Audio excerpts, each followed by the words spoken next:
Dans cette vidéo, je vais vous montrer comment dans Power Query, vous pouvez dupliquer les lignes. Alors, soit toutes les lignes ici de ma base de données, et je vous montrerai après cette théorie un petit cas pratique. Alors, dans cette première proposition, pour dupliquer toutes les lignes de ma base de données, ce que je vais faire, je vais ajouter une colonne personnalisée. Et ici, ma colonne personnalisée, je vais mettre par exemple NBR répétition. Et NBR répétition, ça va être le nombre de fois que je vais vouloir répéter chacune des lignes. Alors, je vais commencer, je vais par exemple vouloir répéter 3 fois chacune des lignes. J'en ai 8, donc je devrais en avoir 24 tout à l'heure. Alors, ce que je peux faire, c'est utiliser d'abord la première fonction que j'ai choisie, c'est list par exemple numbers. List numbers me dit, ben voilà, je vais par exemple de 1 jusqu'à 3, je ferme ma parenthèse, je fais OK, et à partir de ce moment-là, j'obtiens pour chacune des lignes une liste de 1 jusqu'à 3, donc 1, 2, 3, 1, 2, 3, 1, 2, 3. Et là, c'est facile, je n'ai plus qu'à l'étendre. Alors, comment je vais d'abord ici renommer, donc ici, je vais mettre que c'est répète, comme ça je sais que c'est la répétition. Et ici, je viens ici sur ma colonne répète, je clique ici et je peux développer sur de nouvelles lignes. Et ça va développer par autant d'éléments qu'il y a dans ma liste. Comme j'ai 3 éléments, et bien automatiquement je vais me retrouver avec 24 lignes. C'est une des manières de faire. Je peux le faire d'une autre manière. Je vais aller ici dupliquer. Je retourne ici sur mon étape répétition. Au lieu de choisir list number, j'aurais pu par exemple choisir list repeat et dire, alors là je ne vais pas avoir nécessairement les chiffres de 1 à 3, mais je vais pouvoir effectuer aussi une répétition, en tout cas multiplier par 3 mes lignes. Comment est-ce que je vais faire? Je vais dire, tu vas devoir répéter cet élément-ci, donc mon élément 1, qui est une liste, et tu le répètes 3 fois. Je ferme ma parenthèse, je valide, j'ai à nouveau une liste, mais attention, ici c'était pas, tout à l'heure c'était une liste qui allait de 1 jusqu'à 3, ici c'est liste repeat, donc je répète un élément, l'élément que je répète c'est le 1, donc je répète 3 fois 1.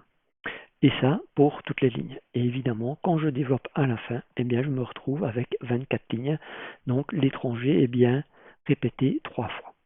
Je peux faire à nouveau autrement. Je retourne à nouveau ici dans ma colonne, dans mon étape repeat. Je peux utiliser aussi list generate.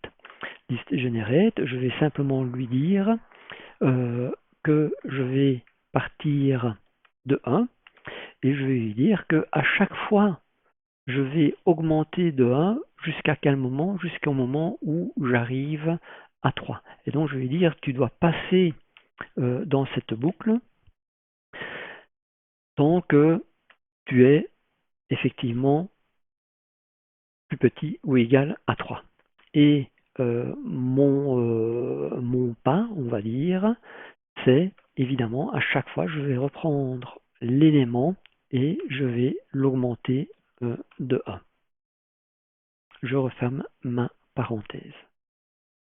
Lorsque je valide, j'ai à nouveau une liste qui a été générée de 1 jusqu'à 3, puisque je lui ai dit continue à le faire jusqu'au moment où on arrive à 3.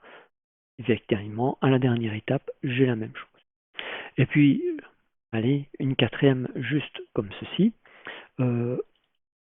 aussi très simple et peut-être encore plus simple, puisque là, on ne va pas même pas lui demander de générer une liste.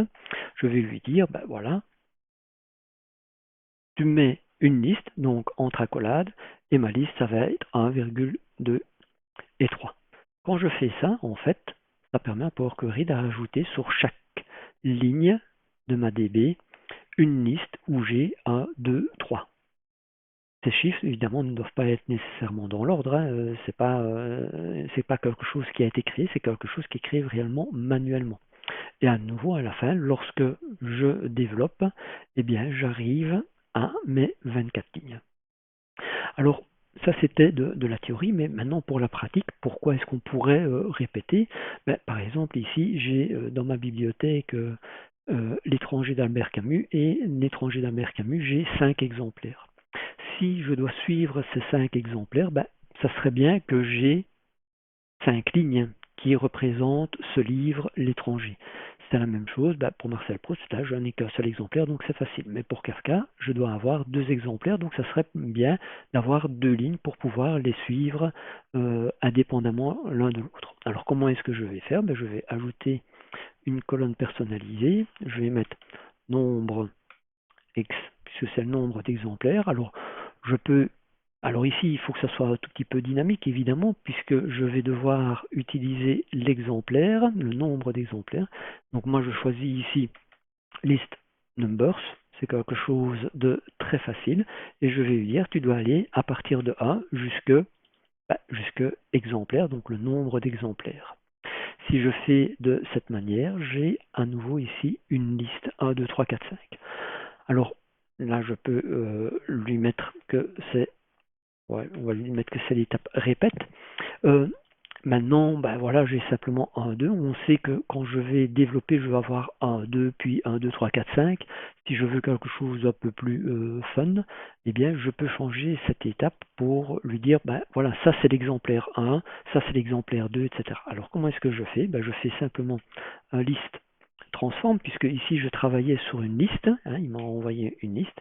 Et qu'est-ce que je vais lui dire pour cette liste? Eh bien, voilà, pour chacun des éléments, tu vas mettre X, donc exemplaire, et puis on va concaténer ça avec l'élément que tu m'as renvoyé, l'élément que tu as créé avec list numbers. Maintenant, il faut bien, je pense, que list numbers, évidemment, me crée un nombre, une liste de nombres, et je ne peux pas faire une concaténation directement d'un texte avec un nombre, donc je dois faire une petite transformation. Je vais utiliser text from, et text from de quoi? De chacun des éléments qu'il m'a créé dans ma liste. Je ferme ma parenthèse pour mon text from, je ferme ma parenthèse pour ma liste transform, je fais OK. Et donc maintenant, je vais avoir une liste avec l'exemple 1, exemple 2, exemple 3, 4 et 5. Il me reste à cliquer ici en haut de ma colonne et de faire développer sur de nouvelles lignes.